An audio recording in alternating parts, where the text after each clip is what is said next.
Well, howdy there, daylight burners. Happy Friday. Hope the week's treated you all right. Meant to do a bull session this week. Rural internet strikes once again. Uh, Sometimes these episodes just ain't meant to be, so I gotta reach down into the vault, do a little research, and throw some shit at the wall and see what sticks, huh? Anyhow, I think you'll like this episode. It's a pretty good one, and yeah, let's get into it.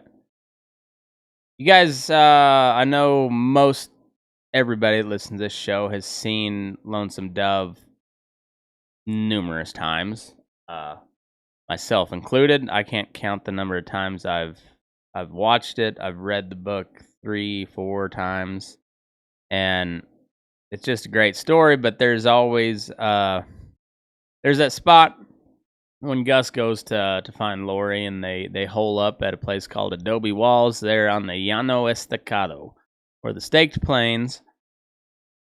They're in the panhandle of Texas, which if you're from that area, a lot of you are. I grew up not far from there. It's pretty desolate, pretty dry, and at this particular point in time in history, it was pretty well owned by the Comanche and the Kiowa, as old Gus says, and a pretty significant spot back in the day. Now it's just pretty well commemorated by there's a plot of about 5 acres that was deeded to the Panhandle Historical Society, and there's a plaque and like a marble kind of headstone. There's a couple graves and just a plaque that commemorates it, and that's about all that's left there. But it's as you can see if you're watching, and the title here is it's a camp not meant to be, and for many different reasons, but the main reason being various Indian tribes. Most of them happen to deal with the Comanche and the Kiowa.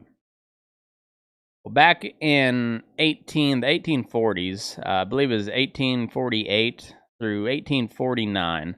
Ceran St, Vrain and William Bent, who were the owners of the St. Vrain trading company and Bent's Fort there outside of Lahana, the main, pretty well the only trading outpost on the Santa Fe Trail between St. Louis and Santa Fe.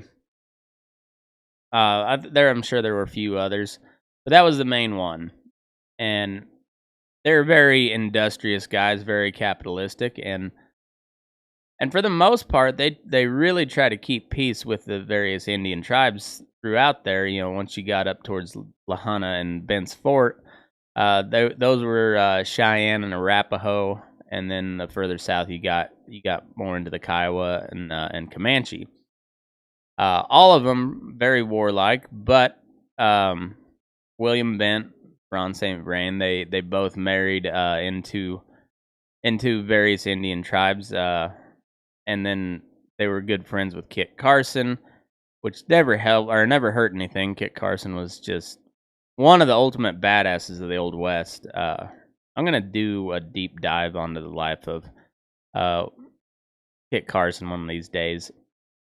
I got to finish up my Mormon deep dive first, but they set up a little place north of Borger, Texas, and they called it Fort Adobe. They first they set up, just a log fort, and eventually they replaced it with a stronger, more reinforced adobe settlement, and they attempted to set up trade with the Comanche and the Kiowa. Comanche didn't have much of it, and they constantly attacked this fort, just always under attack. And then they tried later on to reestablish trade, and then it seemed like the Comanches were open to the idea, but then some Apaches had moved into the area, and they were causing some shit, and eventually they just, I think it was 1849, they went ahead and said, screw it, I don't want any more trouble. We're losing our ass on this deal, and they just blew it up, leaving nothing but a bunch of Adobe bricks and blocks laying around. And that's how it got the name Adobe Walls. Well, 1864 rolls around. Kit Carson, I've covered him, fairly extensively throughout the course of this podcast. And he was, he was a guide and tracker scout for John C. Fremont, and he was very good at his job. He had married some Indian women, and he'd also killed many Indians too, but he was just, by all accounts, he was just about as straight shooter as they get. And he didn't kill any Indians that didn't need killing. He didn't kill any whites that didn't need killing. And but that being said, he kind of had a soft spot for the Indians, but he was not afraid to throw down. And he usually just about always came out ahead, even when he lost, as we'll find out here shortly. He made him feel it, even if he got his ass kicked. He made sure that they knew who they were up against. So 1864, Kit Carson's kind of tired of the bureaucracy with the military and the army and the government in general. He takes a post with First New Mexico Volunteers, and the Comanche are kind of on the warpath. The western U.S. is pretty well kind of left be as the Civil War is raging, and I don't know how many soldiers between the Union Army and the Confederate Army, but the 600,000 men killed. So you're looking at millions of troops fighting back in the eastern part of the U.S., leaving the western part to be pretty well run roughshod. The Indians grew in strength. The bandits coming out of Mexico were raising hell. The Mormons were doing their thing over in Utah, trying to create their own little theocracy. And the Comanche in particular were just, they were just having a heyday on the Santa Fe Trail. So they sent Kit Carson with 300 men to go out into the Llano Estacado, which at the time had not really ever been penetrated by the white man. Even the Texas Rangers, who followed the Comanche just about anywhere and everywhere, they didn't really venture out into the Llano because there was no water, or very little water. Only people that really knew where the water was were the Indian tribes, particularly the Comanche. And so they're just raping and pillaging all along the Santa Fe Trail. And of course, government can't have that, so they send old Kit to find and kill, with extreme prejudice, they said, any and all Indian tribes that he may encounter. So they set off into the Llano, and they play it safe. They follow along the Canadian River, and Canadian River is kind of it's a pretty cool deal. Just right there north of Amarillo.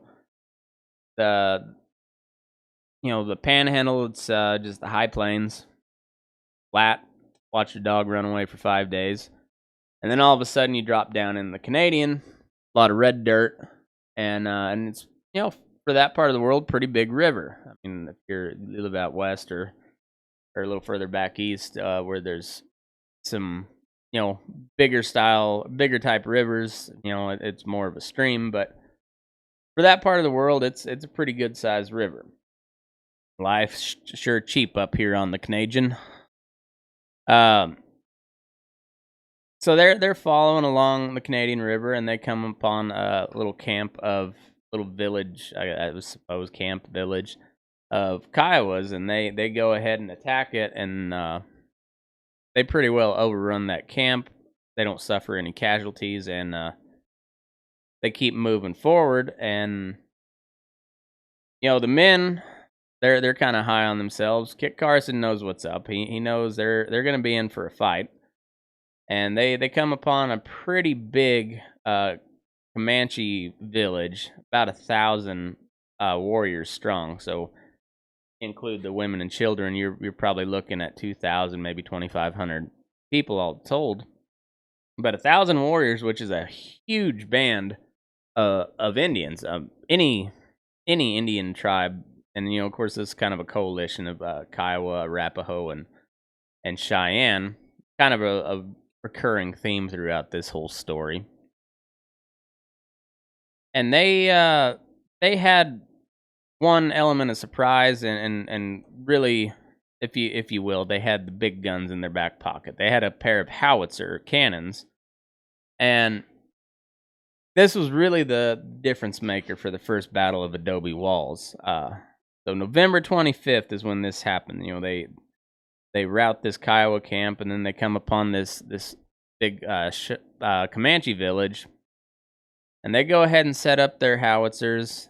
The Indians, of course, see them coming. They're a little bit surprised because, like I said, the white men hadn't made it that far into the Llano before, and but they got 1,000 braves there, warriors, braves. I don't know what the correct terminology is anymore, but 1,000 fighting men, and pretty soon they group up and they mount an attack. They charge headlong right into center of the line of Kit Carson and his men, and they just unleash hell with these howitzers. And they the way these cannon worked, he fired one shot, but that basically sprayed a whole bunch of 69 caliber cannonball into. So it was like just a giant sawed-off shotgun is kind of what people from the time called it. The Indians called it the Comanche in particular. They called it the gun that fired twice. And in typical Indian raider fashion, they just bunched up with their horses and they charged headlong right into it. And those howitzers just wreaked havoc, just blew holes all the way through it. And I don't know if you've ever been around injured horses before, but I mean they're noisier than pigs almost. I mean they just screech and squall and holler, and and it was a pretty gruesome sight. These big cannon round that then disperses into smaller cannon rounds, just tearing chunks of flesh and bone, and I mean, it really does some damage, and it really spooks those Comanche pretty good, because they hadn't really, they'd been around guns and whatnot, and probably been around some cannon, but nothing like that. So they regroup out of range, and they mount another attack, and this time they spread out a little bit, and they're still firing those howitzers, and they're still doing damage, but nowhere near the damage they did on that first charge. I mean, those Indians, particularly the Comanche, they're known to be great warriors, excellent horsemen, and so they minimize their casualties, but they just keep coming. And Kit Carson and the boys, they're able to hold them at bay time after time after time, but eventually they're running short on cannon shot. They're basically under siege. They're kind of sitting up on this bluff, overlooking, and they're I don't know how far from the original Fort Adobe or Adobe Walls they were, but it was right in that area, just north of Borger. And eventually they just, they keep repelling these attacks, but there's more and more reinforcements coming in, and this is, well before Custer's last stand at Little Bighorn, but it's shaping up to be the same type of deal. However, Kit Carson's a whole different type of person than George Armstrong Custer. He has no sense of vanity whatsoever. He's a very practical, stoic, pragmatic type of guy. And when his scouts said, "Hey, you need to get the hell out of here, or we're all going to die," he said, "Yeah, I think you're right." And they fall back under the cover of darkness. The Indians, they're no stranger to fighting in the dark. So to flush them out, try to flush them out in the open, they set some fires and try to burn them out. Well, Kit Carson knows these strategies. He's fought many times with the Indians, and they set their own back burns, and pretty well stops that whole plan in their tracks, and they're able to get back to safety. They had left a supply train with ammunition, food, and water. A little ways off, knowing that they're probably going to meet up with a pretty big band of Indians, and knowing that it's going to be tough fighting. Said Kit Carson is, he is just frontier man extraordinaire. He sees all this in advance. He leaves the supply train out of reach, in relative safety, and so they link back up. They're able to regroup, resupply, get stocked back up, reloaded, and they make it out of there. And when they get back to, I don't know, I imagine they went back to Bent's Fort, and they're, if you're in the military or were in the military and saw combat, there's always an after action report, and that was the same back in those days as well. And Kit Carson himself said that, without those howitzers, and this is a direct quote from primary sources, says that few would have been left to tell the tale. And they asked him what he thought of the victory. He said, "Well, the Indians whooped me in this fight," and he was right. But it was a pretty big blow to the Comanche and the Kiowa. They lost somewhere around 60 different warriors, while Kit Carson had 15 wounded and 3 dead.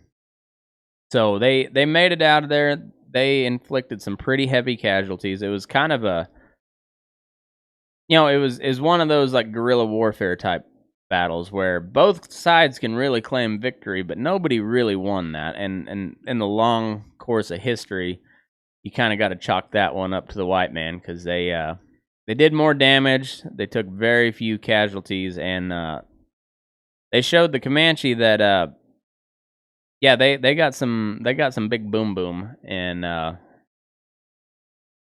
it really, like I said, it wreaked havoc on them. Those howitzers just did a number, and had they had more ammunition, they probably could have overrun, with being outnumbered 10-1. They might have actually won that and retook Adobe Walls, but that was the first battle of Adobe Walls, and it was the last military engagement that Kit Carson was a part of, and it goes to show just how competent and just what a leader that guy was, and just how much of a badass he really was. I mean, that you're talking 3,000 Comanche and Kiowa, which is at the, even today, going back through history, I mean, you just didn't see that number of Indians, and when you did, I mean, look at Little Bighorn. Custer went down, and he went down hard. And if it hadn't been for a guy like Kit Carson, that's surely what was going to happen there. But always resourceful, always able and competent, and a pretty brilliant tactician, and a guy that just knew the way of the Indians. I mean, hell, he married one.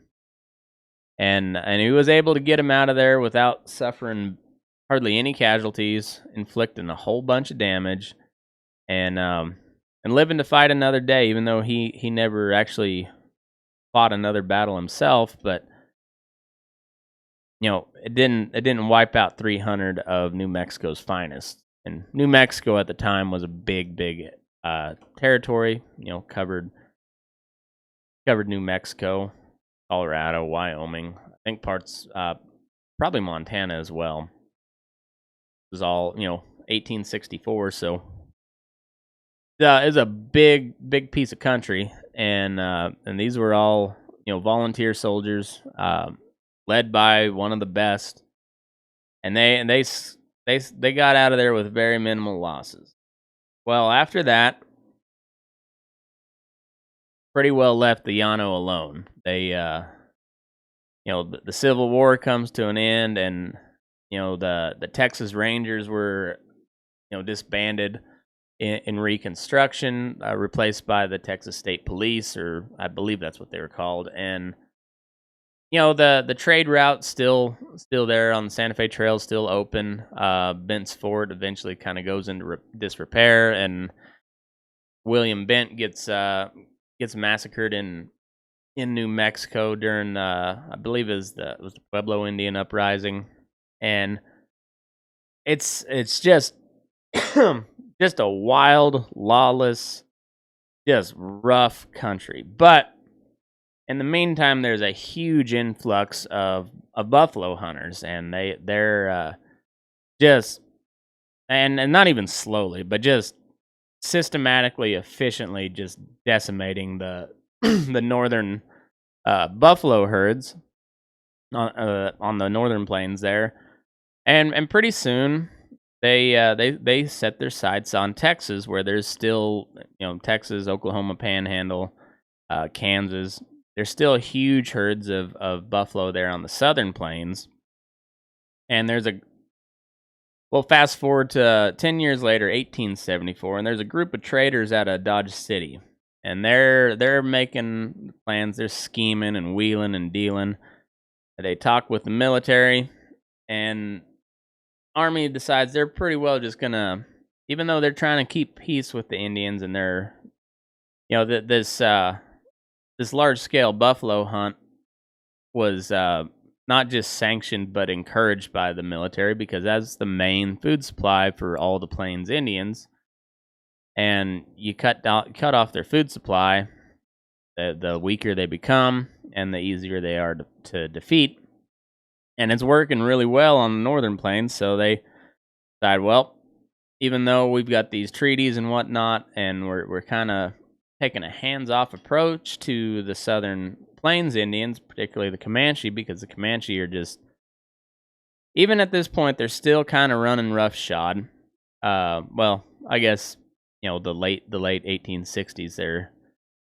The Indian Wars pick up, and this 1874-75, which is known as the Red River War, that's when they really set their sights on the Comanche. And they tell this party of hunters and I guess merchants, go ahead, do your thing. So they set forth for Texas out of Dodge City, about a 150-mile trip down to where they're at. And they set up a settlement about a mile from the original Adobe Walls, or Fort Adobe. And they set up 2 stores. One store is owned by Charles Rath and Company. Charles Rath himself and his buddy James Hanrahan, they open a saloon. It's just kind of a sod dugout saloon. There's another store, a set of corrals, a restaurant, and then there's a blacksmith shop owned by a man named Tom O'Keefe. And pretty soon, despite all the Indian trouble, there's plenty of buffalo to be had, and before you know it, there's about 200 to 300 buffalo hunters just roaming throughout the Texas and Oklahoma Panhandle, doing their thing. And you got to remember, and I always use Lonesome Dove as a kind of a guidepost, because everybody's read it, everybody's watched it, and it was a pretty accurate depiction of some of the characters that you would come across in the Old West. And the buffalo hunters, and in particular the buffalo skinners, were not a very well regarded group of people. I mean, you had some big names, some well respected people like Buffalo Bill Cody, Bat Masterson, who was sheriff of Dodge City, or marshal. I can't remember exactly which office he held in Dodge City, but famous Dodge City lawman, gunfighter. Less well known as a journalist. He was a big time boxing, covered the sport of boxing, and was a well known journalist back in those days. But he made his start. He's actually a Canadian, and not only a Canadian, he's from Quebec. Get that reference? You're welcome. Hats off to you. But yeah, he was a Canadian by birth, but he got his start in America as a buffalo hunter, and he made up part of this band that that was hanging out there at Adobe Walls when the second battle happened. Well, as the army and the buffalo hunter are taking their toll on the Comanche Nation and the Kiowa people and the Arapahoe, once again these tribes, the Kiowa and the Comanche were known allies, but the Arapahoe were kind of mortal enemies of the Comanche. But desperate times calls for desperate measures, and they band together and they hold a Sundance, which is and I'm not super familiar with it. I did some research on it. It sounds like, I mean, it was a big deal for these folks. It was usually held in the spring, and it was according to the tradition as I read it, and don't quote me on this because I don't really know. But it was meant to promote healing for the people, and the idea behind it was personal sacrifice. And so a lot of times how it was set up is they would plant this big pole in the ground, and they would attach these warriors, these braves, to that pole with strips of rawhide, big long strips of rawhide, and a lot of times they would pierce their skin, and that's how they were held to the pole. And they would just dance for days on end, and like you had the entire village set up a little ways away from the Sundance itself, just providing support and prayers and whatever. But I mean, this would go on for days, regardless of what the weather was. And I mean, these warriors and braves would just beat themselves down to nothing, and but that was the whole point of it. It was sacrifice, show that you were giving up something personal for the good of the tribe, in order to help promote healing and build back strength for the people themselves. Well, during this particular Sundance in the spring of 1874, there's a Comanche medicine man named Isatai, Isa-Tai, Isatai. And he was a well-respected medicine man, one of the right-hand men, and depends on who you talk to. I mean, I'm sure a lot of you have read that book, Empire of the Summer Moon, by S.C. Gwynn. I know Rogan has talked about him extensively. If you listen to my podcast with Daniele Bellelli, particularly if you're listening on Patreon, he talks about how a lot of that book is bullshit. So I don't know what to believe there, but so there's a lot of different accounts that Quanah Parker, who was he was the last great Comanche war chief, half white. There's some accounts that say that Isatai was kind of his right hand man, or was Isatai was his mentor. But then there's also accounts that say, like, in this particular Sundance, like, Quanah was not on the same page with Isatai. But all of that being said, I don't know exactly what happened, but those were the two main leaders of this particular party, and they summoned about 700, give or take. Once when you're dealing with this type of stuff, it's hard, especially with the Indian tribes, because they don't really have much of a written record, so it's all folklore and stories passed down from generations. So the numbers I've found range anywhere from 300 to 1,000 strong in this war party. But the two main men were Quanah Parker and Isatai. Isatai had a vision during this Sundance, and he told of a great victory that was to come. And in particular, he said the white man's bullets would not do you any harm, and also that they would have the surprise of darkness, because they were going to attack at night. They're feeling bloody, as going back to Lonesome Dove. It's if you're gonna have a good like kind of placeholder to demonstrate stuff, I think Lonesome Dove's about as good as it gets as a landmark or a starting point, whatever, a reference point. Is looking for. Um, I think, like I said, I think Lonesome Dove's about as good as it gets. Larry McMurtry did a fine job, uh, you know, with some of the historical details there. And well, on the night of June 27th, uh, as I said, these are buffalo hunters. They're merchants, kind of cutthroat businessmen. Um, but there's also some pretty big names there. Like I said, Bat Masterson was hanging out there at Adobe Walls, and as well as a fella named Billy Dixon, who will later become known as one of the greatest marksmen in the Old West. But they were all there trying to make their fortune, and these were not your typical people. They're kind of gross. They're out there hunting buffalo. The hunters themselves maybe not so much, because they typically would pay a team of guys to go out and skin all these buffalo that they'd killed, and they were shooting dozens per day.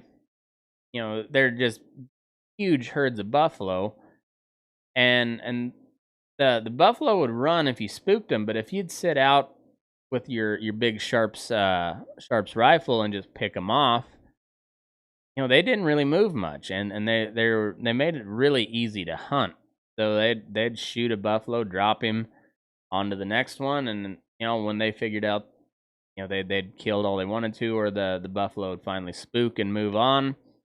Well, then in would come the skinners, and these guys were just absolutely fucking disgusting. I mean, you're talking about 1,500-pound buffalo. I would imagine about 1,500 pounds, and then they would come in. You'd have to skin all that, and they would take the hump and the tongue and the liver, sometimes the heart, but they would take very little meat off of these buffalo, mostly just the hide, because that was what they were all there for. That was how these hunters made their money.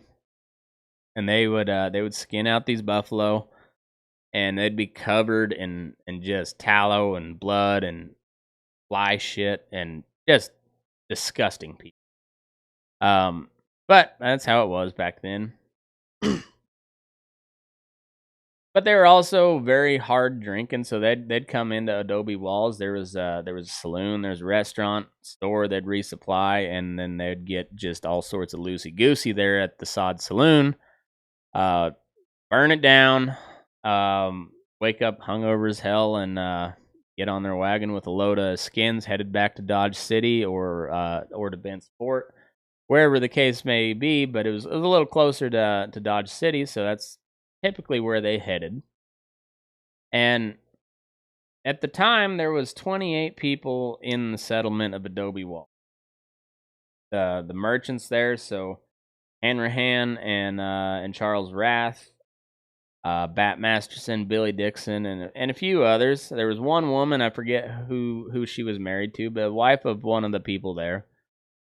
And they're all asleep, passed out, most likely from just boozing all day. And but they get woke up in the middle of the night because one of the ridge poles in the saloon, where a lot of them were sleeping, like I said, it was an old sod hut basically with a bar, and they'd dig out into to the side of the hill, dig out a little settlement, and they'd reinforce it with lodge poles or ridge poles. And one of those poles broke in the middle of the night, and it sounded like a rifle shot, and it was enough to wake everybody up. And the owner supposedly kind of knew, I think it was Hanrahan, kind of knew that this attack was coming.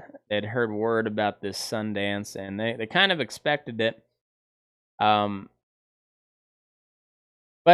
all that being said, they get to work repairing this ridgepole, and they get it fixed, and just about everybody goes back to bed because they're probably still drunk. And I don't know if you'll see that in any of the accounts in the history books, but knowing what I know about the people that partook in the buffalo trade, yeah, they were probably drunk, sleeping it off. But Billy Dixon, the sharpshooter, he had planned to go to Dodge City in the morning with a load of skins, and so he was already up. I was probably 2, 3 in the morning by the time, maybe 4 o'clock in the morning by the time they got it all fixed. Everyone went back to bed, but he's like, well, I might as well just stay up. I'm leaving in the morning anyhow. So he gets to work preparing his wagon and getting ready to head out. But unfortunately for the band of Indians, he sees them coming. And so he sounds the alarm, and they, before you know it, here they come. And Billy Dixon was quoted. He said, quote, "There was never a more splendidly barbaric sight. In the years after, I was glad that I had seen it. Hundreds of warriors, the flower of fighting men of the southwestern plains tribes, mounted upon their finest horses, armed with guns and lances, and carrying heavy shields of thick buffalo hide, were coming like the wind. Over all was splashed the rich colors of red, vermilion, and ochre, on the bodies of men, on the bodies of the running horses. Scalps dangled from the bridles, gorgeous war bonnets fluttered their plumes, bright feathers dangled from the tails and manes of the horses, and the bronze, half-naked bodies of the riders glittered with the ornaments of silver and brass. Behind this headlong charging host stretched the plains, on whose horizon the rising sun was lifting its morning fires. The warriors seemed to emerge from this glowing background." And that's a direct quote from Mr. Billy Dixon. And so, yeah, about 700 head come screaming down on him. And there's 28 in total, 27 men and one woman. They're holed up in Adobe Walls. So Billy Dixon sounds the alarm. They all hit the rampart or whatever, the little skirmish line at the front, and they shoot their rifles at him, whatever they had loaded. Then they fall back into the safety of the sod saloon and the two different stores. The blacksmith shop, it's being the blacksmith, and it's out on the plains, hotter than shit. So it's probably open air. Not going to provide much cover, maybe an anvil, but that's probably about it you're going to have for cover there in the blacksmith shop. So they all hole up in the stores and the saloon, and they're way better armed than these Indians are, but most of their weapons are long-range buffalo guns, Sharp's rifles, and before you know it, the Indians are right there in the middle of the settlement, and those big buffalo guns are absolutely no use to them. And in this initial attack, they are just about overrun. It was brutal, close quarters combat. They were close enough that they were banging on the doors and the windows with the rifles. They climbed up on the top of the buildings, and they were shooting down on them from the top. But all in all, it scared them more than anything. Didn't inflict too many casualties, but they did have a few dead, 4 in total. There was 2 brothers named Shadler that were probably passed out drunk in their wagon when the alarm was sounded, and they never made it. A fella named Billy Tyler, he was up on the rampart, and what did they actually called that? The stockade. So stockade would have been like the perimeter fence. So think of all those old West forts with the sharpened lodge poles. They kind of had that out front. Well, he fired his couple of shots, and he's trying to get back to the store for safety, and he gets shot through both lungs, kills him dead. And then later on, after the initial attack, Um, after I don't know, I think they said like 45 minutes to an hour of constant, just close quarters fighting. They're reduced to using Winchesters and pistols to fight them off, but they eventually repel this attack, and the Comanches and the Kiowa they retreat out a distance of the long guns, and they just set up siege, which is not a normal tactic for really any Indian tribe. It was more of a it was a move of desperation because these Indians are probably pretty hungry, but they just had their big Sundance, and they're really feeling like their medicine man predicted a huge victory, and they're feeling pretty good. But after you get beat back ugh, with by a far inferior force, 28 people. So I mean, they're at the minimum they're outnumbered 10-1. Depends on which account you go with. If you're looking at 1,000 guys, you're looking at 30-1 odds. 1,000 Comanche and Kiowa warriors against 28 buffalo hunters or 27 buffalo hunters and a woman. And then I don't mean to talk bad on the women. I don't know how how salty they were, or the one was. It doesn't really say, but they repel this attack, and shit starts to go south for the war party. They get back to out of range, and they're like, "Hey, man, this Isatai guy is kind of full of shit. We're not supposed to get hurt by the white man's bullets, and we just took a whole bunch of casualties there. Like, what the hell, man?"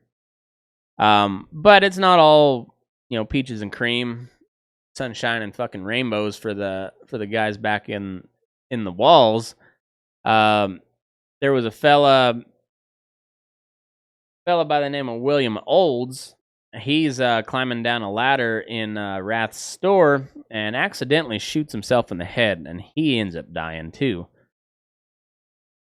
But here they go. They're laying siege. They keep attacking, but they gotta come from a ways off, and it's the high plains. They try sneaking through the high grass, and not much accomplished. They keep taking casualties. They end up injuring Quanah Parker, who's pretty well the main guy of this whole party. And that's one thing about the Indians. You take out their leader, and boy, the rest of them kind of wilts pretty quickly after that. And most of the party turns on this medicine man Isatai, and it's just not looking good. And the final blow that just really broke their spirit. There's a party of, I don't know how many, but say 10 or 12 of the the highest level braves. They take a position on this little bluff overlooking Adobe Walls, and it's easily 3/4 of a mile out there, and apparently the wind was just right. And old Billy Dixon, they're still hunkered down, and they're able to get outside the stores from time to time, and they drag off the dead horses so it just the smell doesn't overtake them, and they're able to gather up the wounded. I don't know when they buried the dead, but probably right in there about that time. Well, one of these little forays outside the store, Billy Dixon sets up on a little outcropping of rocks, and they can see this war party out there about 3/4 of a mile to a mile. And Billy decides, well, what the hell? Wind looks good, feels good, and he gets the old Sharp's Big 50, and they say it was anywhere from a 50-70 to a 51-10. bullet that they used, but they didn't really classify the ammunition like that. So it was they did a 50 caliber, and then their other measurement was by how big the shell was. So this one was a 52 and a half, 2.5 inch round, 50 caliber slug.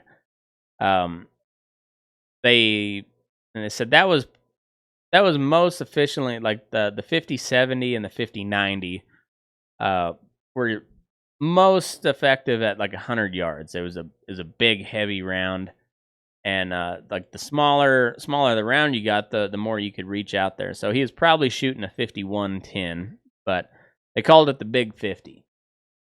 And he takes his aim, shoots his shot, and what do you know? 1,538 yards out there, he drops a Comanche brave right off his horse, and that at that point the rest of the war party says, "Fuck all of that.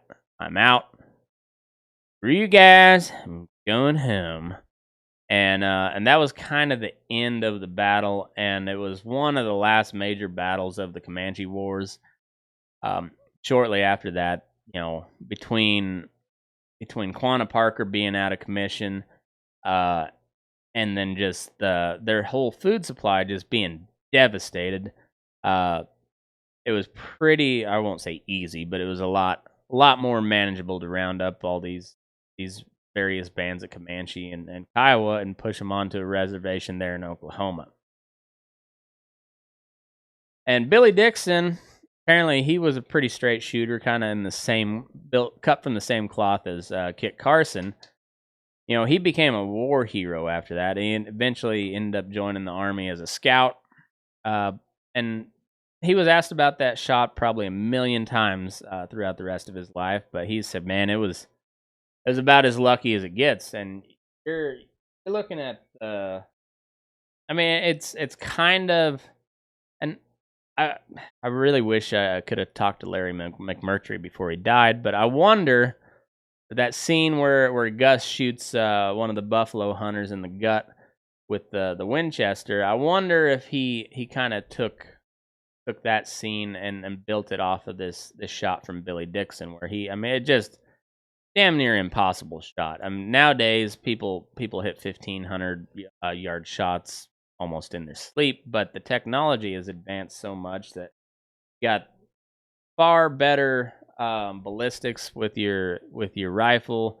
You got the optics are, I mean, the optics we have now is, it might as well be magic compared to what they had in 1874. You're probably looking at like a 2-power scope, can't adjust. You're just and God knows how they zeroed that.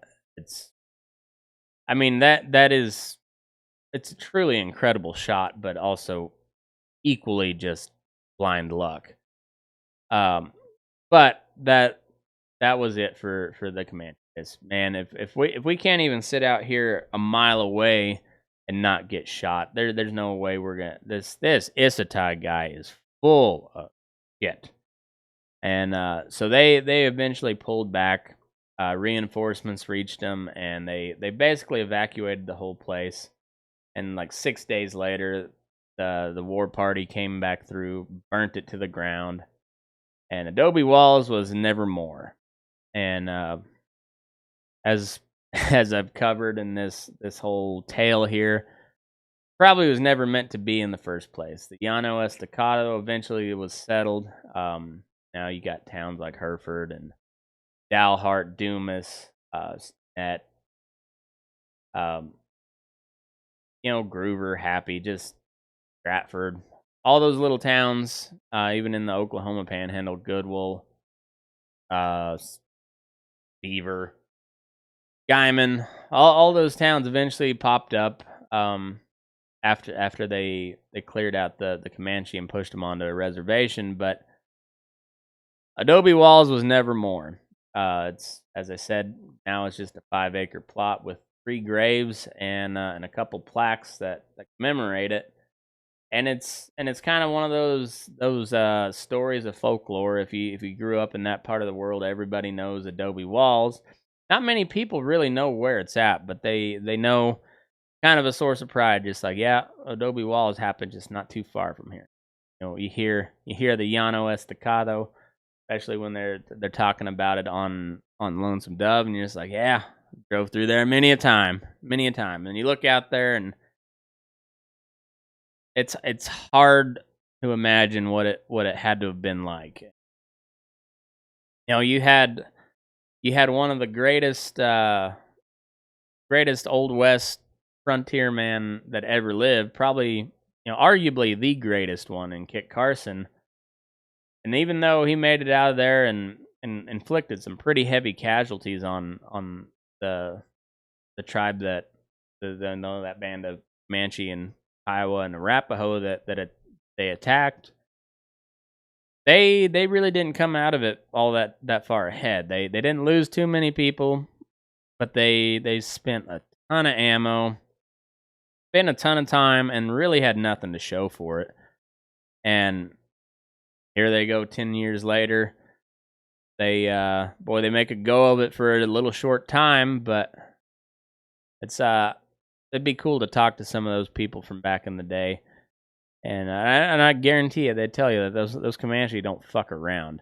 And boy, they really didn't. And if it hadn't have been just kind of from blind luck of that ridgepole breaking in the middle of the night, chances are that place would have been overrun. Everybody would have been scalped, mutilated, tortured. And I don't say that lightly just to, I guess, throw shade at the Indians, but that's how they were. It was kind of standard practice. You leave one bullet for yourself if you're getting attacked by a band of Plains Indians, because part of their culture, they took prisoners, but they didn't treat them well. They either turned them into slaves or they tortured the shit out of them, and just gruesome. There's hundreds of accounts of people riding up on the attack of a massacre, and you'd see a guy scalped, guts laid open, and his nuts cut off and stuffed in his mouth, eyes cut out.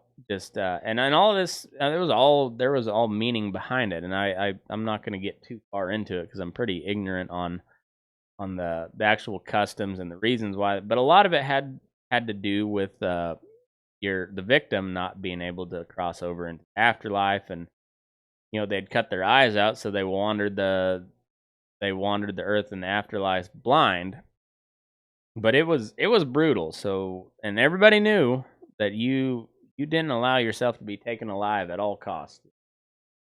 Saved one bullet for yourself if you could, and because that bullet to the head was going to be a lot more generous than what the Comanche or the Kiowa were going to do to you.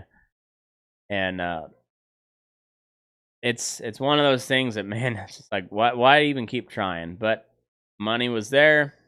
The buffalo market was booming, and yeah, they paid a little bit of a price. They're at the end of the day, you can't really chalk it all up to anything else but a loss for them. But it led to the downfall of the Comanche, and eventually the settling of the Panhandle region, the Llano itself. And that was something at the time a lot of people didn't think ever would have got done, and a lot of it was due to this second battle of Adobe Walls. And so, anyway, I hope you enjoyed that story. I always thought that was I've heard about it many a time throughout my life, but this is the first time I really looked into it.